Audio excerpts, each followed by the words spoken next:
어떻게 이런 글씨가 있지? 너무 똑똑하게 만들었는데? 그러면서 충격적인 거를 평생 기억하는 편이거든요. 그래서 일주일 플랜을 짜가지고 단기간에 그냥 쭉 빠져들어서 약간 변태 기질이 조금 있어야 돼요. 진짜 물도 안 먹고 밥도 안 먹고 그냥 화장실에 있을 때도 막 이렇게 보고 있고. 근데 완전히 모르는 언어를 접하고 있는데 그거를 20분 만에 글씨를 외울 수가 있다? 그거는 세계적으로 유일하게 한국일 것 같아요. 그래서 옛날에 그 얘기도 들어본 적이 있어요. 그 키보드를 만들려고 그러는데 그 한국어로 일부러 키보드를 전 세계화를 시키려고 했다는 소식을 또 옛날에 들어본 적이 있었거든요. 일리가 있죠. 왜냐면 너무 쉽게 이렇게 토닥토닥 해가지고 글씨들이 만들어지니까 이렇게 많은 맞아요. 글씨를 조그만한 크기에 놓을 수가 있는 거잖아요. 안녕하세요. 저는 튀르키예에서 아이샤라고 합니다. 한국 살이는 이제 7년 차고요. 현재 덤보이 역할로 활동하고 있습니다. 반갑습니다. 안녕하세요. 저는 조지아에서 온 랄리라고 하고요. 한국에서 유튜브 활동도 하면서 통번역 그리고 비즈니스 영어 강사 다양한 직업을 가지면서 5년 차입니다. 반갑습니다.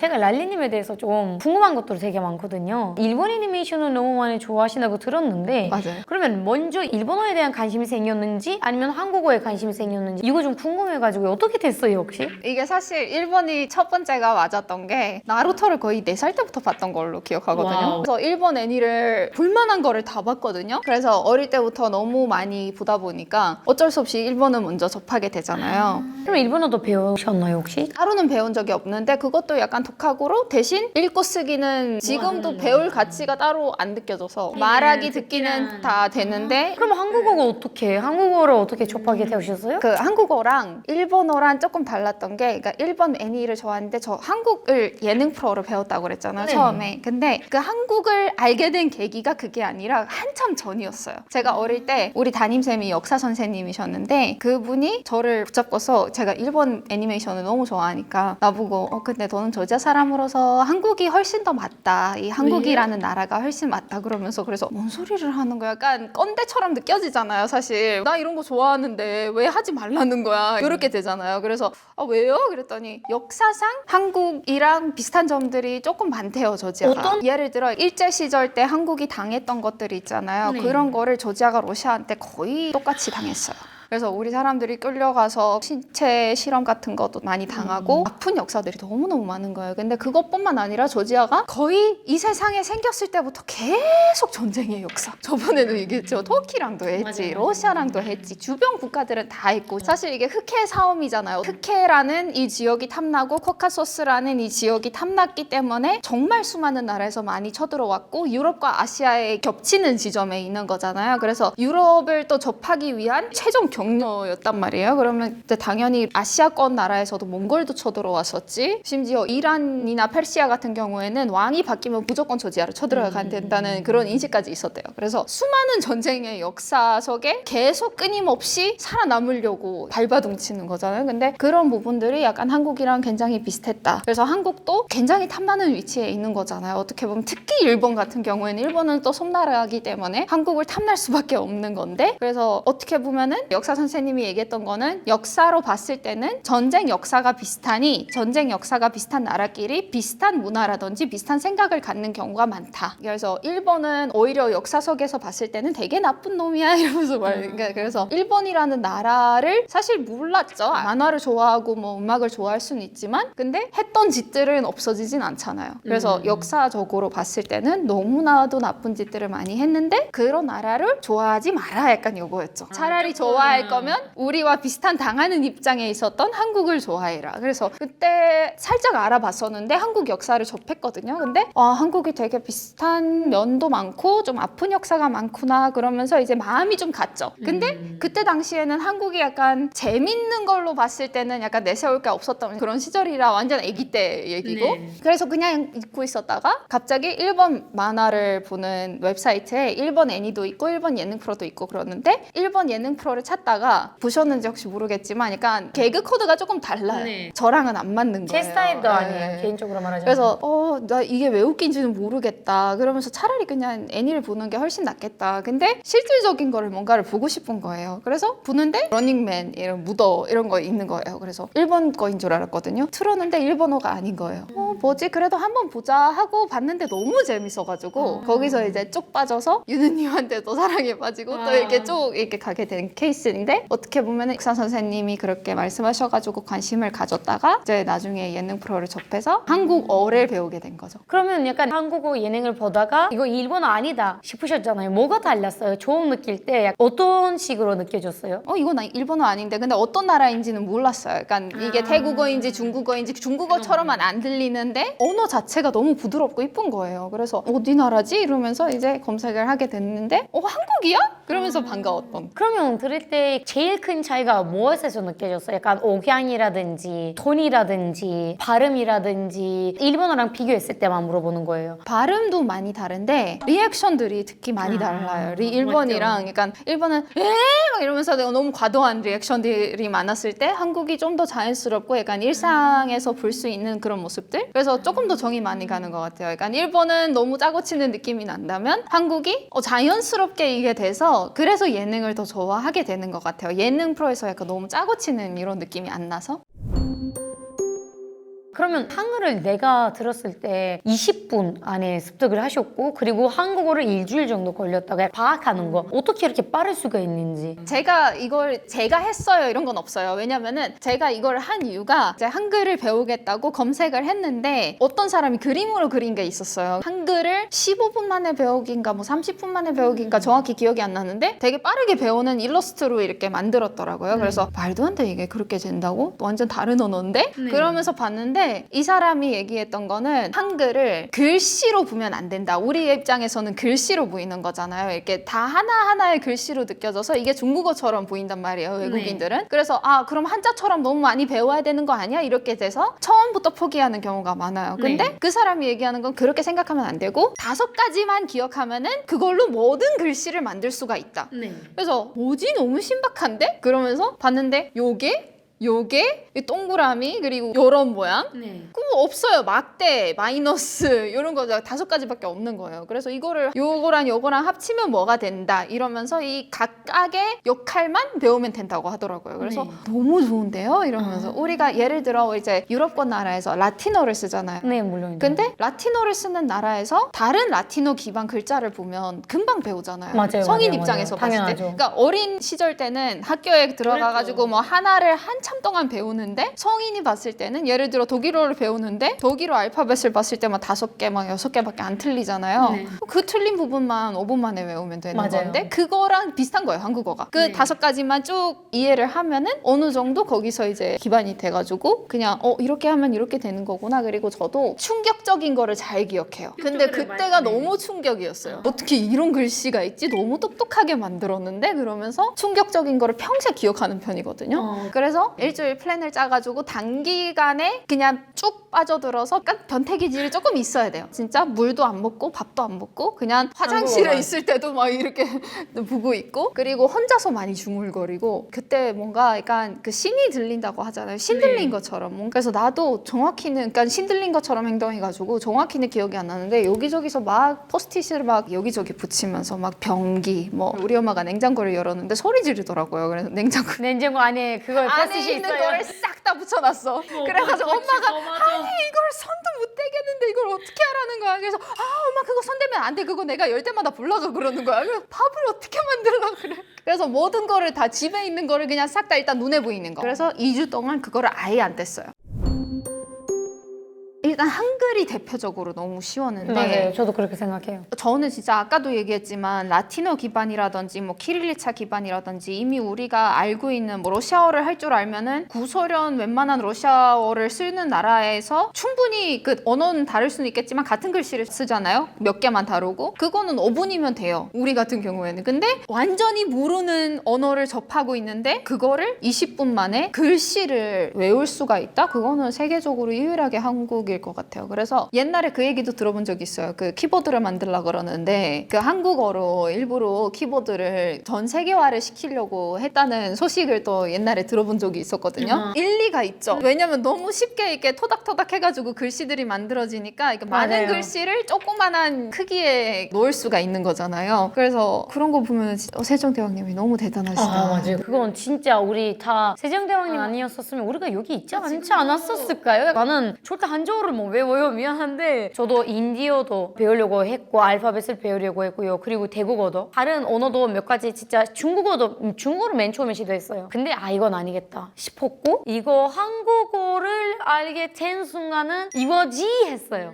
그러니까 외국인들이 처음에 봤을 때는 너무 어렵게 느껴져서 그렇지 이 원리만 아는 순간을 그냥 너무 쉽게 접할 수 있으니까 맞아요. 오히려 한글은 너무 쉽게 배울 수 있다. 근데 한국어는 또 다른 얘기인 것 같은데 맞아요. 한글이 다르고 여러분 한국어가 달라요. 똑같은 게 아닙니다.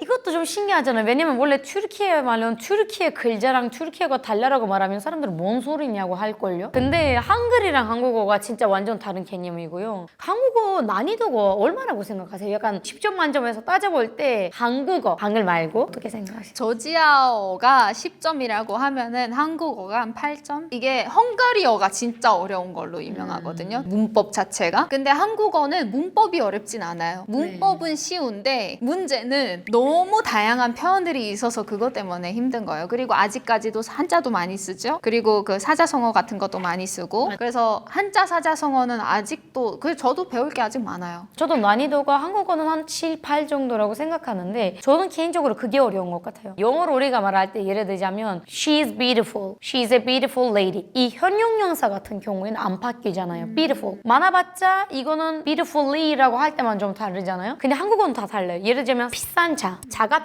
비싸게 샀어. 모든 곳에 규칙이 있다는 거 좀 힘든 부분인 것 같고요. 이 얘기하는 것만 들어도 지금 머리 살짝 아파졌어요. 머리가 아파요? 아픈 머리를 아프게 했어. 머리 아파. 이 아프다가 튀르키예 말로는 절대 다르지 않아요. 저는 가이드를 오랫동안 했잖아요. 그래서 많은 분야에서 많은 분들이 오세요. 근데 한국어 국어 선생님이라든지 국어 박사님들이라든지 그런 분들이 오시면 진짜 그분들이 나이대가 60대, 70대인데도 불구하고 아직도 배우실 게 많다고 하시더라고요. 근데 그분들이 그렇게 이 얘기를 하시는데 그럼 내가 뭔데 이 예성이가 한국어를 잘한다고 그거를 자랑스럽게 여길 수가 있냐. 그래서 아직은 배울 게 많은 것 같아요. 진짜 파고들면 파고들수록 이게 양파처럼 이렇게 자꾸 나와 뭔가. 그래서 이게 한국어가 공부를 좋아하는 사람들이 거기서 또 매력을 느끼잖아요. 매력을 느끼겠죠. 끝나지 않으니까. 처음으로 접하는 그 설렘을 간혹가다 또 느낄 수 있다는 게 맞아요. 한국어 원래 능력 시험 6급까지잖아요. 사실 한국어 내가 볼 때 8급, 10급, 13급 이렇게 있는데 6급까지만 배우면 너희들은 오케이야 살아남을 수 있어 라는 느낌으로 만든 시험인 것 같아요. 왜냐면은 같은 6급이 나왔는데 대화를 해보면 어떻게 저 사람도 6급이고 나도 6급이지 이렇게 되잖아요. 그럼 혹시 발음 같은 경우에는 조지아 같은 경우에는 어때요? 내가 볼 때 발음이 좋은 이유가 이거인 것 같아 라고 생각하는 거 조지아 사람이라서 그런지 아니면 본인만의 꿀팁이 있어서 그런지요? 저만 그런 건 아닌 것 같아요. 조지아 사람들 전체를 봤을 때 조지아 사람들이 언어를 진짜 잘하거든요. 그 이유가 조지아에 없는 발음이 없어요. 조지아어에 없는 발음이 없어요. 이 세상에 이 입으로 만들 수 있는 어떤 발음이어도 다 조지아 사람들은 가능하거든요. 그래서 새로운 언어를 배울 때 연습해야 되는 발음이 없어요. 저는 어려운 게 있어요. 그 발음 있잖아요. 이건 튀르키예에 없어요. 맞아요. 튀르키예에 없기 때문에 우리가 항상 발음을 할 때 약간 이 오로 발음할 수밖에 없는 상황이 되어버리고 그래서 오해를 받을 때도 있었고요. 그 외에는 솔직히 뭐 뭐 이런 것들은 괜찮고 그런데 근데 약간 우리도 글씨가 한국어처럼 쓰는 대로 읽혀져서 그럼 조지아도 똑같다는 말씀이시죠? 발음을 쓰는 대로 읽는 똑같이 읽는 거고 거죠. 그거 너무 좋은 거예요. 막혔던 부분들이 그 숫자 세는 거라든지 예를 들어 신발을 신고 옷을 입어야 되고 모자를 쓰고 모자를 써야 되는 거고 안경을 끼워야 되는 거고 그 수다랑 글씨 수다랑 또 비슷하고 그래서 그런 것들이 좀 많이 헷갈리잖아요. 그래서 처음에는 왜 그렇게 만들었는지 너무 이해가 안 갔지만 지금은 또 이게 너무 자연스럽게 됐잖아요. 맞아요. 근데 저는 항상 그렇게 생각하는데 문법으로 따지고 뭔가를 따지려고 하면은 그 순간 끝이라고 생각하거든요. 맞아요. 그래서 저는 한국어 문법을 거를 그 일주일 동안 그냥 어느 정도 바탕만 알려고 나는 어떻게 돼가는지만 알려고 노력한 거지 그거를 한국 문법을 배우고 한국 문법적으로 생각하려고 한 건 아니거든요. 어느 정도는 이 나라는 문법이 이렇게 돼 있구나 하고 끝이에요. 그래서 지금도 뭐 명사가 어디 가야 되는지 뭐 이런 거를 물어보면은 뭔 소리를 하는 거야. 그게 너무 자연스럽게 나와야 되는 건데 맞아요. 근데 한국 분들의 특징이 그런 것 같아요. 그러니까 어떤 언어를 배울 때는 항상 머릿속에 번역기가 돌아가는 게 이게 이분 얼굴을 보고 있으면 생각하는 과정에서 눈이랑 보여요. 같이 돌아가는 게 보입니다. 이게. 그래서 아 번역기가 돌아가고 있구나. 조금 시간을 들여야지. 그러면서 그 번역하는 과정이 있어요. 근데 저는 번역하는 과정이 없어요. 네. 그냥 말할 때도 이 언어로 말해야 되고 잠을 잘 때도 그 특정 환경에 있으면 신기하게 꿈이 그 언어로 아 세요. 맞아요. 한국어로 꿈을 꿔요. 또 한국어로 생각하게 되고 한국어로 말하게 되고 그래서 그 환경이 만약에 달라지잖아요. 예를 들어 영어 환경에 빠졌어요. 그러면은 꿈도 생각도 모든 게 다 또 그 언어로 바뀌어요. 맞아요. 그래서 이게 스위치처럼 이렇게 언어가 이렇게 돼야 되는데 문법을 생각한 순간 그게 망가져요. 그래서 문법을 생각하면 안 되고 그냥 너무 자연스럽게 내 생각하는 것처럼 그래서 생각하는 법부터 배워야 된다고 생각하거든요. 그래서 한국어를 생각하는 것부터 배우고 문법을 따지지 말고 그냥 이렇구나 하고 배우면 훨씬 더 쉬울 것 같아요. 맞아요. 그냥 너무 잘생긴 사람이랑 사귀고 싶다. 근데 잘생겼는데 왜 세 번째 손가락이 약간 길까? 이것으로 생각하면 안 된다고. 그냥 이런 거 생각을 하지 말고 이 사람이랑 사귀고 싶으면 그냥 받아들이고 사귀어라 이런 말이죠. 아니 근데 그걸 한번 생각하면 계속 그 손가락이 보인다고. 그래서 그거 한 번 생각하면 안 돼요. 약간 문법이 왜 저러지? 왜 이런 거 있지라고 생각하는 순간 마음이 식을 수밖에 없으니까 마음이 안 식이려면 그냥 손을 바라보지 마라. 약간 이런 느낌이죠. 손을 잡기만 해. 이런 느낌이고. 그래서 약간 저도 개인적으로 한국어를 배울 때 진짜 너무 어렵다는 게 있었어요. 존댓말 아닌데 높임말. 왜냐면 높임말 같은 경우에는 일단 그 마인드가 튀르키예어도 없죠. 조지아어도 아마 없지 않을까 싶어요. 맞죠? 존댓말은 있어도 높임말이라는 자체가 없잖아요. 그 사람이 거기에 있는 것도 아닌데 내가 그 사람을 존중해야 되고 그 사람을 높여야 돼요. 예를 들자면. 그리고 약간 이런 거 있어요. 듣는 사람이 내가 친한 사람이면 반말로 해야 되는데 내가 예를 들자면 랄리님에 대한 이야기를 하고 있어서 랄리님을 높여야 돼서 랄리님한테 높임말을 써요. 근데 상대방한테는 반말 써요. 이거 너무 헷갈리니까 우리 학생들한테도 가르쳐줄 때 학생들이 그 결혼하셨을 때도 힘들지 않아요? 맞아요. 결혼 생활에서 진짜 힘든 게 너무 남편이랑 반말을 하고 있으면 시부모님을 높여야 되는데 맞아요. 남편한테 반말을 쓰는데 시부모님을 높이는 게 이게 신기해요. 이상해 약간 느낌. 그러니까 너무 이상해가지고 어떻게 해야지? 맞아요. 그러면서 친들도 너무 어렵잖아요. 식사하셨어? 라고 해야 되는데 이건 그래서 제가 드라마로 학생들한테 인식시켜요. 뭐 어떤 드라마가 있는데 예를 들면 부자 사람이 있고 그 밑에 일하는 사람이 있고 그리고 그 사람들이랑 지나서 약간 막장 드라마로 펜트하우스 같은 펜트하우스 같은 드라마로 봐봐요. 이 사람한테 우리가 존댓말란 높은 말 써야 되겠죠. 이 사람한테 존댓말 안 써도 되죠. 약간 그 애기들이 처음에 태어나고 자라면 우리가 처음부터 언어를 막 문법으로 배우고 이런 건 없잖아요. 그냥 엄마가 쓰는 거 보고 아빠가 쓰는 거 보고 가족들이 주변 환경에서 그냥 얻는 거잖아요. 그 맞아요. 단어를. 모르는 환경에 빠졌다고 생각하고 다시 태어났다고 생각하면 그냥 아무것도 모른 채 다시 태어났다고 생각하면 그럼 이 언어를 어떻게 접할까요? 그러면 애기처럼 접할 수밖에 없겠죠. 맞죠. 애기가 갑자기 이거 주어예요 동사예요라고 물어본 적 없잖아요. 그쵸 그쵸. 저도 항상 얘기를 하지만 표현력이 좀 많이 좋아졌다? 그리고 훨씬 더 고급스러워졌어요. 표현할 수 있는 것들이 늘어나니까 말이 많이 고급스러워지면서 내가 원했던 그동안 막혀있던 것들을 다 이렇게 그동안 누르면서 살았는데 지금은 내가 하고 싶은 이야기를 편하게 표현할 수 있다. 그러니까 인류의 발전 진짜 여기서 맞아요. 느껴져요. 진짜 인류의 발전이 느껴집니다. 한국에서. 왜냐면은 그동안 인간들이 너무 약간 전통적으로 그동안 있었던 언어들을 써왔잖아요. 근데 없어. 우리가 말하고 싶은 거는 없는데 한국이 그 약간 뻥 뚫린다고 하잖아요. 그게 뻥 뚫린 느낌이에요. 그래서 너무 시원하게 하고 싶은 말을 다 할 수 있다는 거 그리고 내가 원하는 감정을 제대로 전달할 수 있다는 거 근데 여기서 또 단점이 한국인한테만 가능하다. 그래서 영어 대신에 한국어를 쓰면 사실 훨씬 더 좋은데 그만큼 더 어려운 언어다 보니까 이게 세계 공통어가 되기가 쉽진 않겠지만 그래도 좀 그러기 위해서 이제 우리 외국인들이 이제 한국에 사는 외국인들이 최대한 많이 노력을 많이 해야 되겠죠. 맞아요. 저도 말 다툼을 이제 할 때 이길 수 있는 자신 높여줬습니다, 여러분. 왜냐면 말을 돌리는 방법을 배웠고요. 약간 이거 이렇게 해야 되지 않습니까? 이거 이렇게 해라! 약간 이런 거잖아요. 튀르키예 말로도 이제 가능해요. 약간 옛날에 튀르키예 말로는 내가 가능하지 못했던 그 말싸움. 내가 내 말을 하고 싶은데 상처를 입히고 싶지는 않다. 그래서 돌려서 말한다. 이걸 일단 너무 좋아졌고, 그리고 나는 장점이라고 생각하는 건 솔직히 질문을 할 때 말 그대로 똑같은 것을 억양으로만 톤만 좀 높이고 질문을 할 수 있잖아요. 근데 영어는 안 그러잖아요. 아니면 튀르키예도 안 그래요. Are you hungry? 약간 순서가 바뀌잖아요. 근데 한국어는 예를 들자면 배고파? 배고파? 이거 끝이니까 저는 너무 좋다고 생각합니다. 장점이라고 봅니다. 단기간에 잘하고 싶으면은 미친 사람이 되어라.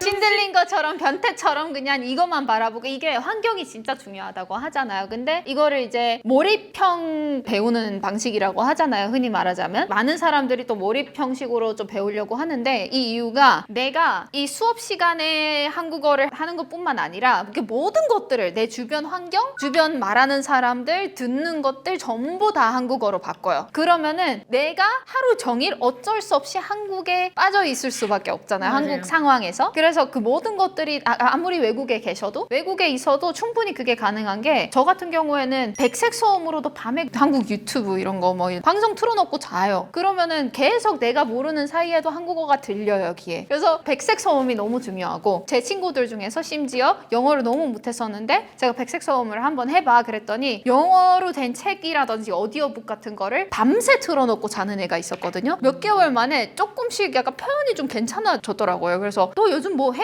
공부해? 그랬더니 백색 소음 그거 틀고 있다 밤새. 그래서 뭐 따로 뭐 안 하는 것 같은데 뇌는 그래도 인식한다고 하고 하더라고요. 있네. 아, 그런 것들이 약간 몰입형으로 하려면은 모든 것들을 다 바꿔야 된다. 그리고 제가 아까 얘기했잖아요. 생각을 바꿔야 돼요. 생각을 그 언어로 바꿔야 되는데, 맞아요. 진짜 그걸 싫어하는 사람들은 어쩔 수 없이 못하겠지만, 좋아하는 사람들은 일기 쓰세요. 일기 쓰는 게 내가 좋아요. 오늘 하루 종일 있었던 일들, 내가 지금 느끼고 생각하는 것들, 그리고 오늘 있었던 감정들까지 다 크게 한 장은 무조건 채워온다는 느낌으로 모두 다 적다 보면 막히는 부분이 있어요. 그 막히는 부분에서 빼지 말고 그냥 바로 검색해가지고 아, 이거는 이렇구나 하면서 내가 쓰고 싶은 거를 표현할 수 있게끔 써라. 그래서 그거를 몇 개월씩 하다 보면은 진짜 거의 원어민 수준이 된다고 생각하거든요. 그래서 일기 쓰는 것도 너무 좋은 방법인데, 저 같은 사람들은 일기를 싫어해서 못 씁니다. 맞아요.